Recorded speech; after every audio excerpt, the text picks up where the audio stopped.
Chinese মানুষগুলো কত বুদ্ধিমান দেখতে পাচ্ছেন, পানির উপর ভাসমান কিছু শোলা গোল গোল কেটে রেখেছে। এর ভিতরে তারা টবের আকৃতিতে ধানগুলো বসাই দিয়েছে এবং সেগুলো পানির উপর ভাসিয়ে রেখেছে, সঙ্গে মাছও চাষ করছে। দেখতে পাচ্ছেন এই যে টব আকৃতির ধানের গুঁড়োগুলো একসঙ্গে করা আছে, ধানগুলো যখন পেকে যায় এভাবে তারা তুলে এবং সঙ্গে মাছ যে চাষ করে সে মাছগুলো এখান থেকে চাষ করে। দেখতে পাচ্ছেন একজন ভদ্র মহিলা বসে সে একটি ড্রোন চালাচ্ছে। দেখতে পাচ্ছেন ড্রোনে কিছু তারা ক্যারি করছে। পাহাড়ি অঞ্চলে অনেক ভারী জিনিসগুলো যখন তারা ক্যারি করতে পারে না, তখন এই ড্রোন দিয়ে সেই ভারী বস্তুগুলো এক জায়গা থেকে অন্য জায়গায় স্থানান্তরিত করে।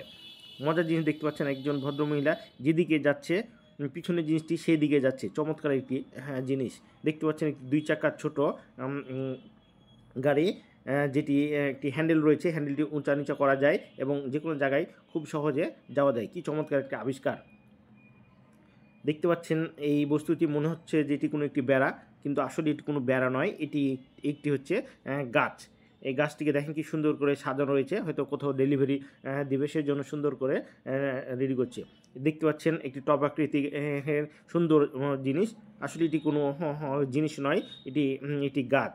দেখতে পাচ্ছেন একটি যন্ত্র, এই যন্ত্রটি একটি সোলার চার্জার, যেটি সূর্যের সাহায্যে চার্জ হয়।